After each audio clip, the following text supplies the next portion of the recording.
magkasama kami nag-attend ng isang graduation. Truthfully, I wasn't feeling well.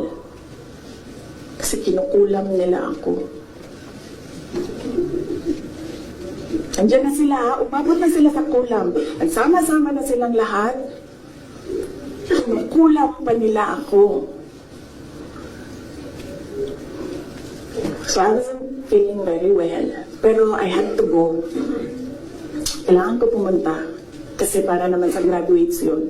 Hindi para sa akin yun. It's their happiest day. So nagsama kami.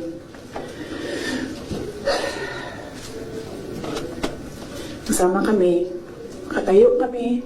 Doon. And merong isang graduate na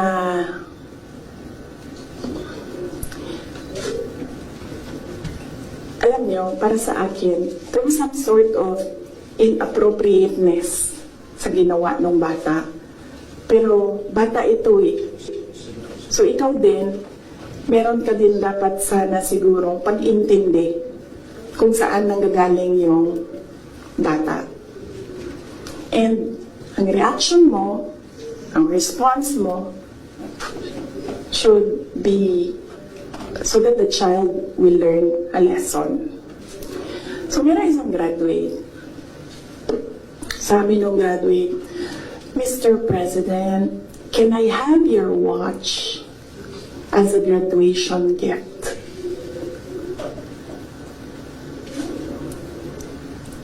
And narinig ko, katabi ako, di ba? Narinig nung katabi ko.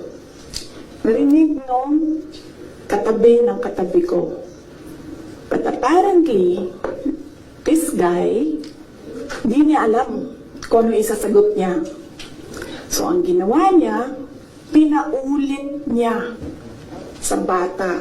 What did you say? This time, syempre bata, hindi niya alam ba saan yung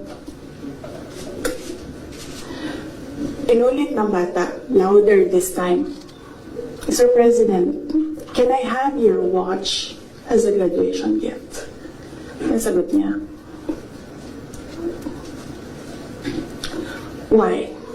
Why will I give you my watch? At that point,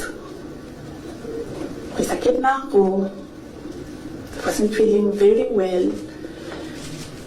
Nandun lang ako, nakakatayo ako dun kasi may gamot ako.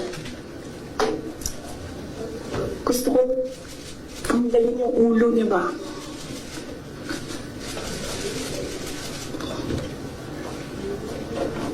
I realized toxic na yung relationship.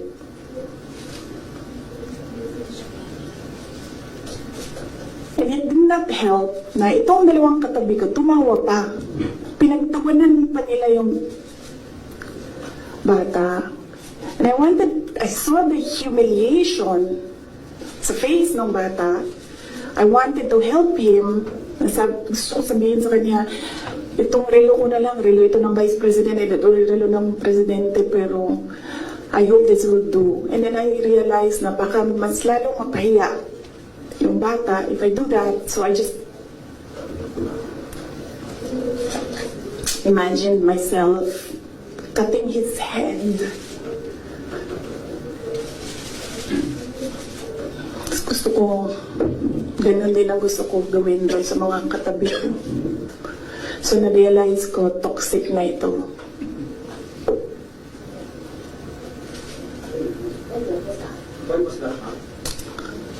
One of the graduation, hanapin niyo yung footage, makikita niyo doon yung mukha ko.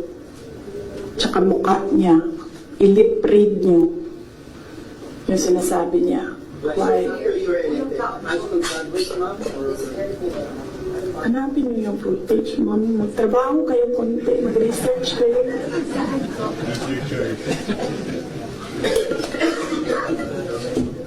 So, gusto ko sabihin sa kanya, bago ko tanggalin ang ulo mo, yung batang yan, Yan yung magpapakamatay para sa bayan natin. Nag-aral yan ng 4 na taon, naghirap yan ng 4 na taon, walang tulog araw-araw para mag-training kasi mamamatay yan para sa bayan natin. Yan yung batang yan ang mapuputulan ng daliri diyan sa fiasco ninyo sa West Philippine Sea. And then, Al-Katisem. So yun, na-realize ko, toxic na, di ba? Ganyan na yung imagination mo. Ang imagination mo, sinasakal mo na yung tao. And then I said, this is over. Tapos na. And then, so hindi pa natigil. Doon sa Tamayong, sa barangay Tamayong, sa Davao. Alala niyo? Pinupuk-puk nila yung mga tao doon. Pinampas, pinupuk.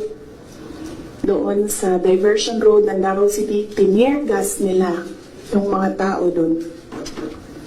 Isang tao lang ang hinahanap mo, ha? Bakit mo pukpukin yung 30? Bakit mo itirgas yung 100? Paano nag-surrender yung tao? Di ba kinausap lang? Kinausap lang siya. Mag-surrender ka. And then he said, okay, I will surrender. So anong purpose na pukpukin nyo? Yung tao na hindi naman niya alam na saan si Pastor Kibuloy, nandun lang siya, nagtatrabaho, doon siya nakatira. Anong purpose? Anong purpose na i-tear gas mo yung tao for expressing his desperation, his frustration, his anger? Para lang maghanap ng isang tao na in the end, paano nag-surrender? Kinausap. Nag-surrender siya.